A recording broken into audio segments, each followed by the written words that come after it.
Hello, precious souls. I want to read you a poem today that I wrote a while ago, but I wanted to share it with you. It's called Dancing Eyes. Somewhere, way down the winding road, beyond the gully and across the creek, you meet the one with dancing eyes. The one you always knew was there, but just hidden under shameful troubles and piles of dirty clothes. An arduous excavation produced this brilliant treasure.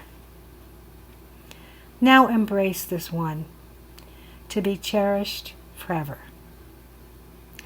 The one with dancing eyes, who roars for justice, even for the tiniest mouse nervously shaking in the tiniest hovel. Take up the challenge of the mouse to secure safety for all.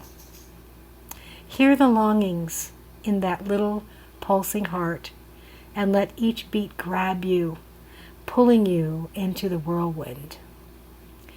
The one with dancing eyes, who delights to lay down in the grass, fascinated by the village of ants hauling away their spoils.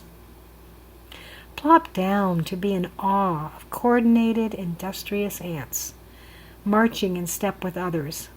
Hear the footsteps and let them echo to your own feet.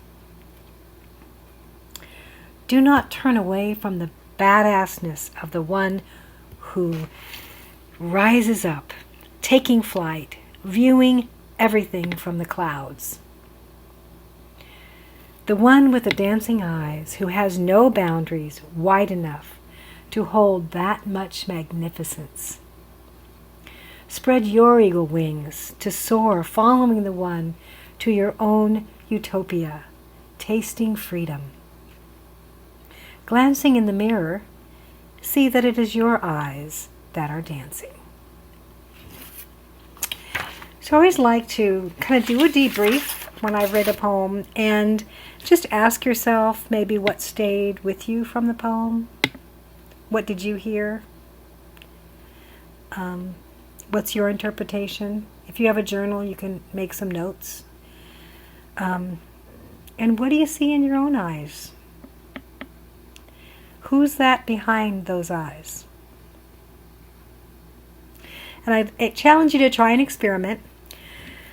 Gaze into the mirror, looking in your eyes, and say to yourself out loud, if you are so bold, I love you.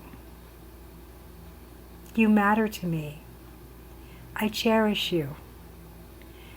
You are a precious treasure. You are magnificent. You have the wings of an eagle.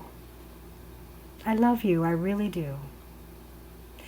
And see how that feels. Just let it touch your heart.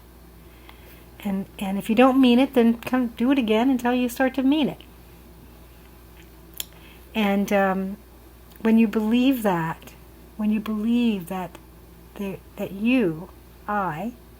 we are precious treasures.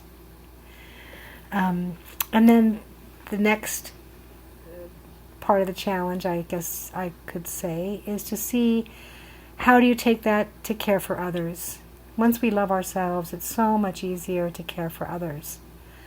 And so kind of I'll give you some sentence starters and see if you can finish them. I can start this work in simple ways. For example, I can fill in the blank. What can you do to care for others, to help others, to be there for others? Finish this sentence. I have the courage to stand up for blank. It takes courage sometimes.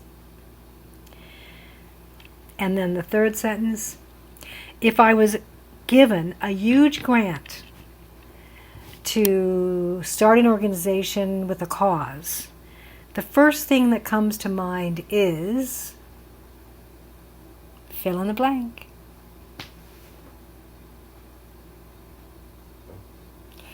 Okay, I'm signing off today. May you have a blessed day. Bye.